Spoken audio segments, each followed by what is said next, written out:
प्रभारी चिकित्सा प्रभारी के बारे में क्या कार्रवाई, स्पष्टीकरण हुआ है।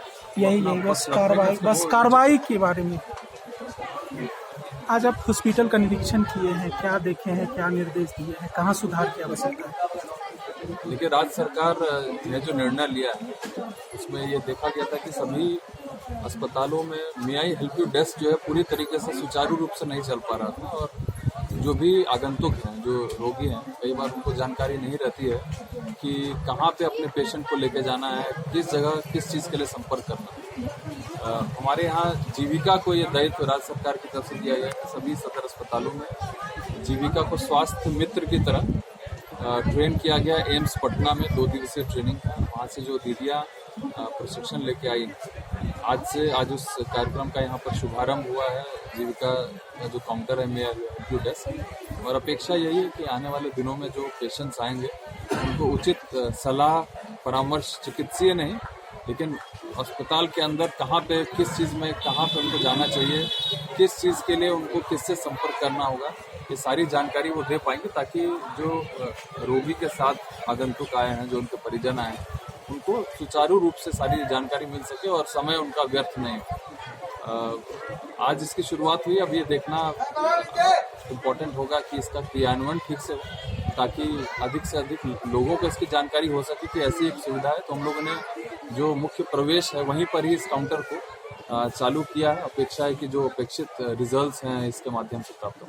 अस्पताल का निरीक्षण भी किए हैं आप, और प्लांटेशन को लेकर के आपने निर्देश भी दिया। अस्पताल में देखिए, विगत कुछ वर्षों में काफ़ी आधारभूत संरचनाओं में परिवर्तन हुआ है, और उसी क्रम में हम लोगों को राज्य सरकार की ओर से भी और नीति आयोग के माध्यम से भी जो इंसेंटिव राशि मिली थी, दोनों को समेकित करके हम लोगों ने कई जगहों पर नई नई चीज़ें विकसित की हैं। और अपर मुख्य सचिव भी कुछ दिन पहले यहाँ पर आए थे और उन्होंने भी निरीक्षण किया, काफ़ी संतुष्ट हुए। अब हम लोग को स्केल अप करने की ज़रूरत है कि अब सेवाएं भी उसी प्रकार से कोमेंसुरेट रूप से, कि डॉक्टर्स भी नियमित रूप से आएँ, पेशेंट्स को देखें। और ये इंफ्रास्ट्रक्चर जब तक कि आम जनों के काम नहीं आएगा तब तक उसका यूज़ नहीं है। तो प्रथम चरण होता है इंफ्रास्ट्रक्चर डेवलप करना, द्वितीय चरण में अब प्रयास होना चाहिए कि सेवाओं को भी उतना अच्छा हम लोग करने का प्रयास करें। अभी एक नई सेवा कुछ दिनों में हम लोग लॉन्च करने वाले हैं, शायद ये राज्य में पहला प्रयोग होगा। हम लोग ऑनलाइन फैसिलिटी लागू करना चाह रहे हैं। जल्दी इसको लॉन्च करने के लिए कार्रवाई चल रही है, जिसमें कि पैथोलॉजिकल टेस्ट वगैरह जो होते हैं, जिस प्रकार निजी पैथोलॉजिकल टेस्ट के रिपोर्ट आप ऑनलाइन भी आपके ईमेल या व्हाट्सएप के माध्यम से आपको प्राप्त हो जाता है, आने जाने की ज़रूरत नहीं होती है।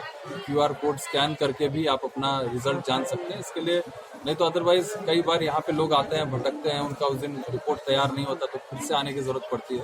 तो उनको आने जाने की ज़रूरत भी नहीं पड़ेगी और ये सारा चीज़ अपडेटेड रहेगा। भविष्य में अगर वही व्यक्ति फिर से अपना टेस्ट कराता है तो पूर्व का जितना भी पास्ट में टेस्ट रिपोर्ट है वो सारा उसमें पहले से ही फीड रहेगा, ताकि डॉक्टर्स भी उसको एक्सेस करके सारा रिपोर्ट देख सकेंगे और पेशेंट को हर समय हर सारा रिपोर्ट आने की जरूरत नहीं है। एक नया प्रयोग मुझे लगता है राज्य में पहली बार हो रहा है, इसको हम लोग करने का प्रयास कर रहे हैं। अगर वो लॉन्च हो जाता है, समय कर लेता है, वो भी एक बहुत बड़ी उपलब्धि है। PHC प्रभारी के बारे में काफ़ी चर्चा है, क्या मामला है, क्या कार्रवाई की जाए? देखिए, हालांकि ये विषय उनके निजी जीवन से संबंधित है। हमने उनको अपना पक्ष रखने के लिए एक अवसर दिया है।